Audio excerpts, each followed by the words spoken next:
지금 여러분의 자산은 정말로 안전하다고 믿고 계십니까? 아니면 그저 괜찮을 거라는 막연한 희망에 소중한 은퇴 자금과 내 집 마련의 꿈을 맡기고 계신 건가요? 2025년의 마지막 주말인 오늘, 우리 지갑에는 이미 아주 선명하고도 잔인한 숫자들이 날아와 꽂히고 있습니다. 대출금리의 기준이 되는 코픽스 금리가 한 달 만에 무려 0.24%포인트나 급등하며 3년 만에 최대폭의 상승을 기록한 것입니다. 이건 단순한 통계 수치가 아닙니다. 내일부터 당장 여러분의 통장에서 빠져나갈 이자가 앞자리부터 바뀐다는 냉혹한 선전포고와 같습니다. 더 무서운 사실은 내년 1분기 우리 앞에 놓일 72조 원 규모의 거대한 만기 폭탄입니다. 은행들이 과거 저금리 시절에 빌렸던 돈을 이제는 훨씬 비싼 이자를 얹어 갚아야 하는 시기가 도래한 것인데, 결국 이 고통은 고스란히 대출을 받은 서민들의 몫으로 돌아오게 됩니다.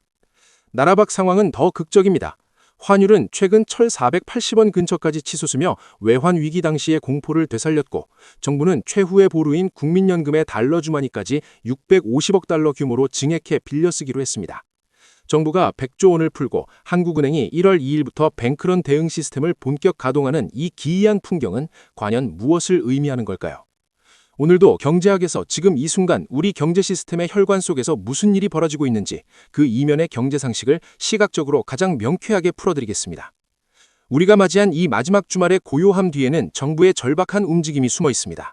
금융당국이 최근 호기롭게 발표한 100조 원 규모의 시장 안정 프로그램 연장 소식은 겉으로 보기엔 시장을 지키겠다는 든든한 신호처럼 들립니다. 하지만 시장의 냉혹한 반응을 살펴보면 이야기가 달라집니다. 정부가 막대한 유동성을 공급하겠다고 선언했음에도 불구하고 국고채 금리는 3% 위에서 내려올 기미를 보이지 않고 있습니다. 이것은 전형적인 정책의 약발이 떨어졌다는 증거입니다.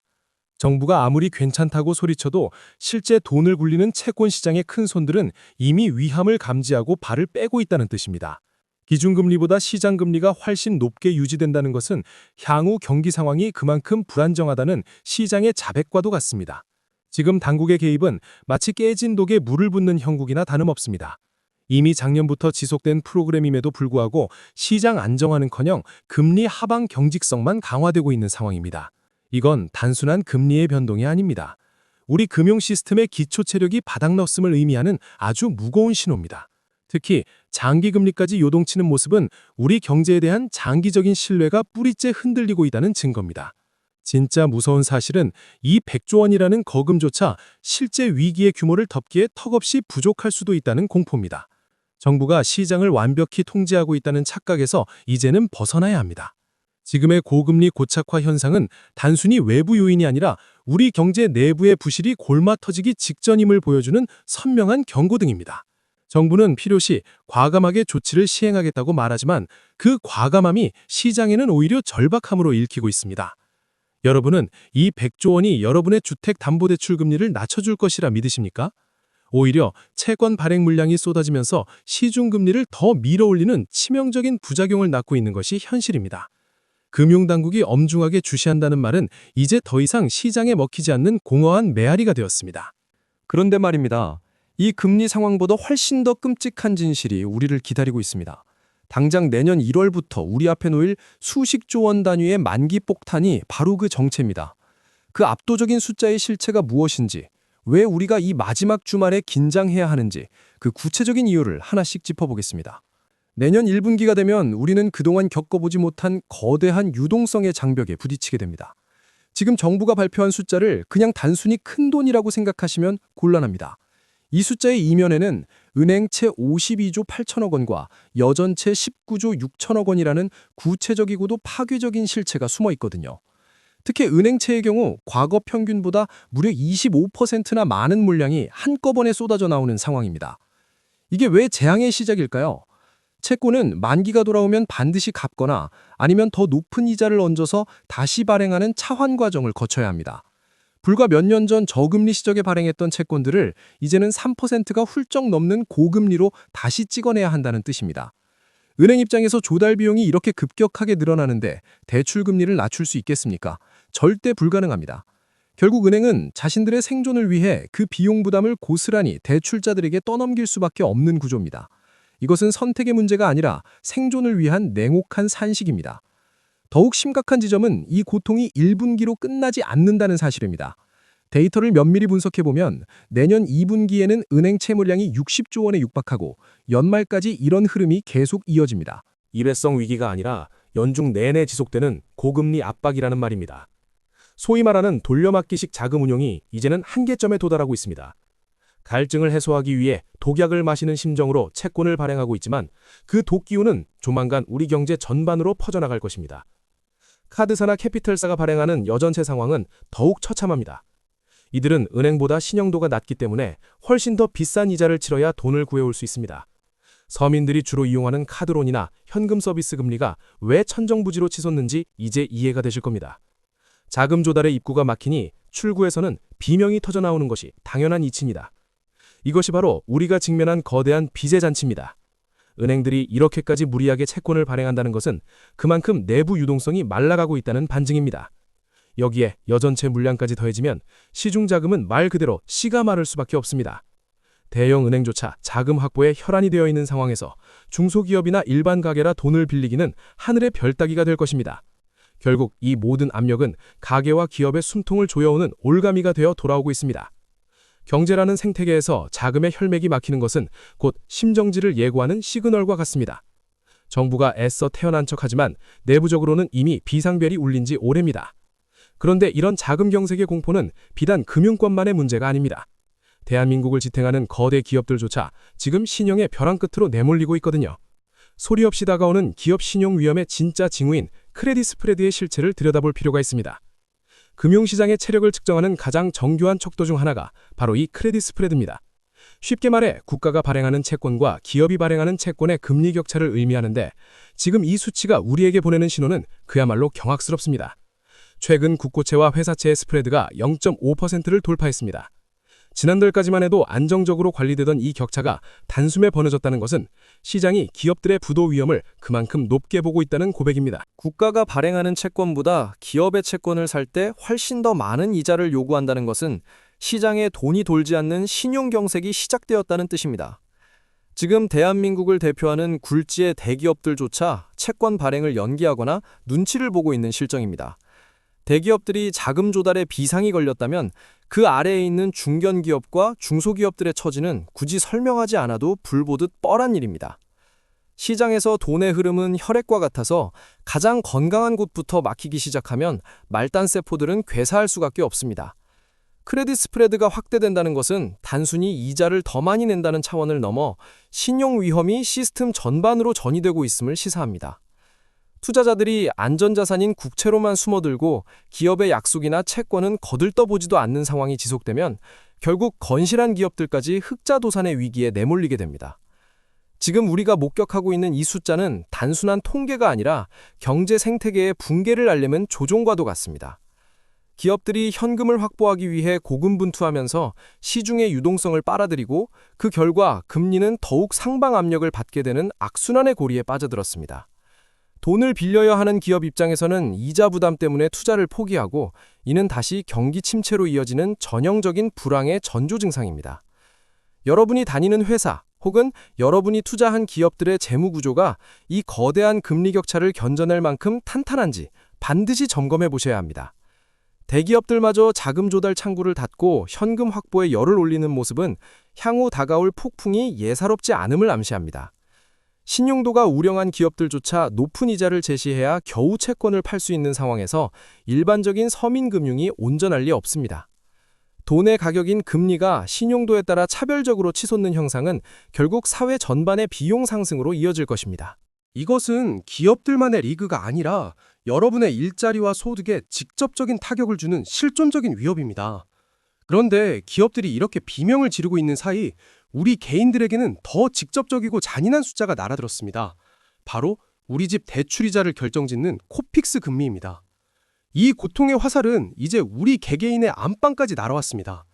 11월 코픽스 금리가 0.24%포인트나 급등했다는 소식은 우리 가계 경제에 떨어진 날벼락과도 같습니다. 이건 단순히 숫자가 조금 오른 정도가 아니라 3년 만에 발생한 금융시장의 발작이라고 불러도 무방할 만큼 충격적인 변화입니다. 특히 이번 달의 상승폭은 금리 인하에 대한 기대를 품고 있던 우리에게 비교조차 할 수 없는 타격으로 다가오고 있습니다. 시중은행들이 돈을 끌어모으는 데 들어간 비용을 평균 낸 코픽스 지수가 이렇게 한꺼번에 튀어 올랐다는 사실은 변동금리 대출자들에게는 직접적인 충격으로 다가옵니다. 실제로 시중 주요 은행의 주택담보대출 변동금리 하단은 이미 4%대로 올라섰고 3%대 금리는 이제 전설 속의 이야기가 되어버렸습니다. 일부 은행의 대출금리 상단은 이미 6%를 향해 폭주하고 있는 상황입니다. 우리의 소득은 제자리인데 이자 비용만 눈덩이처럼 불어나는 상황에서 부동산 가격이 바닥을 쳤다는 말에 무리하게 빚을 낸 사람들에게 이번 금리 쇼크는 인생을 뒤흔들 정도의 치명적인 독배가 될 가능성이 높습니다. 은행들은 가산금리라는 명목으로 자신들의 마진을 챙길 뿐 모든 위험은 오직 돈을 빌린 여러분의 몫으로 남겨둡니다. 정부가 시장 안정화를 외치지만 실제 대출 창구에서 느껴지는 온도는 이미 빙하기에 접어들었습니다. 그런데 말입니다. 매달 빠져나가는 이자 걱정보다 훨씬 더 본질적이고 서늘한 공포가 우리 금융권 저변에서 끓어오르고 있습니다. 대한민국 중앙은행인 한국은행이 왜 갑자기 새해 벽두인 1월 2일부터 뱅크런에 대응하는 시스템을 본격 가동하기로 했을까요? 금융시장의 이면을 아는 사람들에게 이 소식은 등골이 서늘해지는 신호입니다. 한국은행이 2025년 1월 2일부터 가동하는 대출채권 담보 제공 체계는 말 그대로 은행이 기업이나 개인에게 빌려준 대출 증서를 중앙은행에 맡기고 현금을 빌려오는 방식입니다. 평소라면 국공채 같은 초우량 자산만으로도 충분했겠지만 이제는 일반 대출 채권까지 담보로 잡아야 할 만큼 유동성 위기에 대한 경계감이 극에 달했다는 뜻입니다. 이창용 한국은행 총재는 이미 여러 차례 우리나라도 초고속 뱅크런에 대비해야 한다고 경고해왔습니다. 스마트폰 클릭 몇 번으로 수조 원의 자금이 단 몇 분 만에 빠져나가는 시대에 기존의 방식으로는 은행의 파산을 막을 수 없다는 절박함이 깔려 있습니다. 신뢰가 무너지는 순간은 찰나이며 그 순간에 중앙은행이 즉각적으로 현금을 꽂아주지 못하면 시스템 전체에 연쇄 충격이 올 수 있기 때문입니다. 새해 벽도부터 이런 시스템을 본격 가동한다는 것은 단순한 점검이 아니라 실제 그런 상황이 닥칠 가능성을 당국이 매우 무겁게 보고 있다는 방증입니다. 겉으로는 화려한 실적을 자랑하는 시중은행들도 속으로는 부동산 프로젝트 파이낸싱 부실과 연체율 상승이라는 시한폭탄을 안고 있습니다. 소방관이 방화복을 챙겨 입고 훈련을 시작했다면 이미 건물 내부 어딘가에서 연기가 자욱하다는 증거 아니겠습니까? 중앙은행이 직접 나서서 대출 채권까지 담보로 받겠다는 것은 시장의 자정 능력이 사실상 한계에 다다랐음을 의미합니다. 지금의 상황은 우리가 단순히 경기 침체를 걱정해야 하는 수준을 넘어 금융 시스템의 안정성을 면밀히 점검해야 하는 단계로 진입하고 있습니다. 하지만 이 위기는 우리 내부의 공포에서만 끝나지 않습니다. 외환 시장에서는 원화 가치가 종이 조각처럼 추락하며 외환 위기의 망령이 되살아나고 있습니다. 지난주 환율은 1,480원 근처까지 폭주하며 금융시장을 얼어붙게 했습니다. 어제 정부가 긴급 장관회의를 소집했을 때부터 이미 예견된 사태였는지도 모릅니다. 이번에 나온 결론은 결국 국민연금이라는 우리 모두의 최후의 보루를 다시 한번 시장의 불길 속으로 던져넣는 것이었습니다. 외환당국과 국민연금이 외환스와프 한도를 기존 500억 달러에서 650억 달러로 급하게 늘린 것도 바로 이 환율 폭주에 맞선 비상조치였습니다. 우리 돈으로 무려 90조 원에 육박하는 엄청난 규모입니다. 불과 1년 전만 해도 350억 달러였던 한도가 500억 달러를 거쳐 이제는 650억 달러까지 늘어났습니다. 한도를 계속 늘린다는 것은 그만큼 원화 가치를 방어할 수단이 고갈되어 가고 있다는 절박한 고백과 같습니다. 정부는 외환 보유고를 직접 쓰지 않고 국민연금에 달러를 빌려 씀으로써 대외적인 지표를 관리하려 하지만 시장은 이미 그 속내를 꿰뚫어 보고 있습니다. 진짜 실탄이 넉넉하다면 왜 국민의 노후 자금인 연금을 외환 방어에 동원하는 것일까요? 물론 외환 수합 자체는 정상적인 정책 수단입니다. 하지만 그 규모를 계속 늘려야 하는 상황 자체가 문제입니다.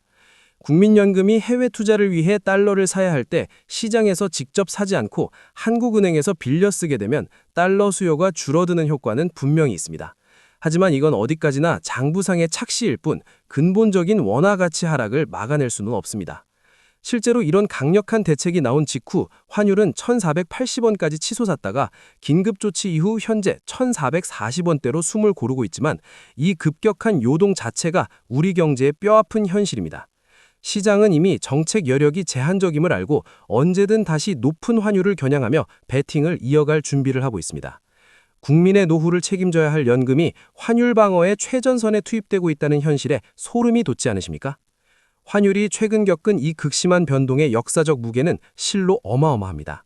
1998년 3월 국제통화기금 관리체제 하에서 우리를 절망케 했던 환율이 1,480원이었습니다. 27년 전의 공포가 망령처럼 되살아나 우리 경제의 심장부를 조여왔던 것입니다. 하지만 더 서늘한 기분이 드는 이유는 그때보다 지금이 훨씬 더 위험하기 때문입니다. 1998년에는 기업들이 무너졌지만 가계는 그래도 버틸 힘이 있었습니다. 하지만 지금은 어떻습니까?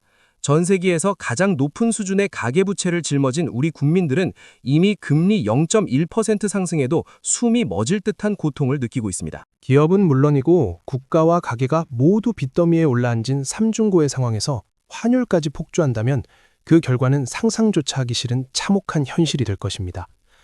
정부는 100조 원을 풀고 연금을 동원하며 어떻게든 버텨보려 합니다. 하지만 시장의 역사는 우리에게 가르쳐 주었습니다. 중앙은행과 정부가 긴급이라는 단어를 난발하며 안간힘을 쓸 때가 바로 냉정한 판단이 필요한 분기점이었다는 사실을 말입니다. 국가가 여러분의 삶을 끝까지 책임져 주지 않습니다. 지금처럼 안팎으로 비상벨이 울릴 때는 남의 말을 믿기보다 냉정한 현실인식이 필요합니다. 무리한 레버리지는 이제 생존을 위협하는 흉기가 되었습니다. 이제는 환상에서 깨어나야 할 시간입니다. 저금리 시절의 기억은 지우고 다가올 고난의 고금리 시대 생존 공식을 새로 써야 합니다. 불필요한 부채를 걷어내고 최악의 시나리오를 대비하는 사람만이 이 거대한 파고 속에서 살아남아 다음 기회를 잡을 수 있습니다. 2025년의 마지막 주말인 오늘, 이 서늘한 느낌을 무시하지 마십시오. 여러분의 직감이 보내는 경고를 믿고 오늘부터라도 자산 구조를 냉정하게 재편하셔야 합니다. 정부와 언론이 쏟아내는 장밋빛 발표 뒤에 숨은 칼날을 보지 못한다면 우리는 다시 한번 뼈아픈 대가를 치러야 할지도 모릅니다. 역사는 반복되지만 준비된 사람에게는 비극이 아니라 기회가 될 수도 있습니다. 정부의 100조 원 시장 안정 조치, 국민연금의 긴급 스와프, 그리고 한국은행의 뱅크런 대응 시스템까지 이 모든 조각이 한꺼번에 쏟아지는 상황은 결코 정상적이지 않습니다. 지금은 무리한 레버리지를 경계해야 할 시기이며 각자의 재무 구조에 맞는 유동성 관리와 부채의 사슬을 끊어내야 할 중요한 국면입니다. 정부의 발표만 믿고 방심하다가는 한순간에 모든 것을 잃을 수 있는 냉혹한 현실이 우리 앞에 와 있습니다. 앞으로도 시장에 보이지 않는 진실과 급변하는 경제 지표들을 가장 빠르고 날카롭게 분석해서 전해드리겠습니다. 어려운 시기일수록 냉철한 이성으로 소중한 자산을 지켜내시길 진심으로 응원하겠습니다. 오늘도 경제학이었습니다. 시청해주셔서 감사합니다.